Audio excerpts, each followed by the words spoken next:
I call Richard Prosser. Thank you, Mr. Speaker. I'm pleased to rise on behalf of New Zealand First to take a call. Say again? To take a call on this second reading of the Land Transport and Road User Charges Legislation Amendment Bill. New Zealand First supported this bill to Select Committee. My colleague Dennis O'Rourke indicated at the time, back in August of last year, that the changes brought about by the bill were largely technical in nature and largely acted to correct anomalies in the existing legislation. A bill to correct stuff-ups was how my colleague described it. Mr O'Rourke is an eloquent man, Mr Speaker, a man of letters, a learned barrister and solicitor, well-schooled and well-skilled in the ways of the law. He is capable of a quite melodic turn of phrase when the fancy takes him, but on that occasion I believe he was being very deliberately blunt. He was followed by Mr Okenval from the government side of the House, the retiring list member from the West Coast. Not retiring as in shy retiring, Mr Speaker. I do not mean to intimate that Mr Okenval is the shy retiring type. Quite the opposite, in fact. Mr Okenval is nothing if not flamboyant. But I digress, Mr Speaker, perhaps just a little. Mr Okenval proceeded to castigate my colleague in what I can only assume was a grudging attempt to indicate his appreciation for our support of the bill, whilst still desiring to have a dig at Mr O'Rourke in the process.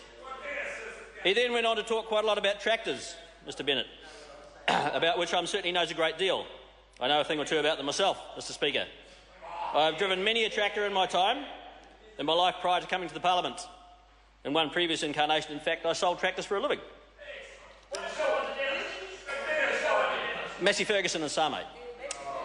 Tractors are relevant to this bill, Mr Speaker, because they are one of the types of vehicle with which it concerns itself. As vehicles which are almost... That was a very fine example of a Massey Ferguson tractor, an oldie but a goodie. As vehicles which are almost never used on the roads and therefore not required to be registered, tractors may be exempted from the requirement for road user charges to be paid under the changes which this bill brings about. That is a good thing in our estimation.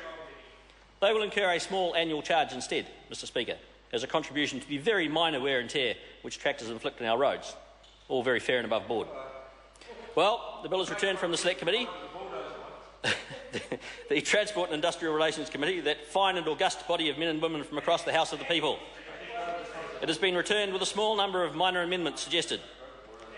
They are minor technical changes to what is a minor technical bill. It is nothing earth-shattering, Mr Speaker. This bill will not cause mountains to move or civilisations to fall. It is very necessary. It is a necessary part of the machinery of government, grinding away largely unseen beneath the foundations of society. But it is not likely to be a central player in the upcoming election campaign which we all face.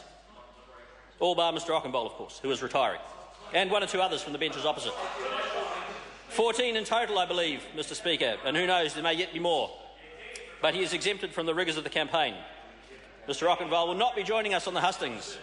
Instead, he will be retiring to the West Coast, and a fine place it is on which to retire, doubtless to write the first of many books about tractors. In closing, Mr Speaker, I will say that New Zealand First will continue to support this bill. There will be great relief about that on the government side of the House, I'm sure, Mr Speaker. They can rest assured that this bill will continue its passage through the parliamentary process and into law. We will enable it so. Thank you. I call Dr Cam Calder. Thank you, Mr Speaker. What an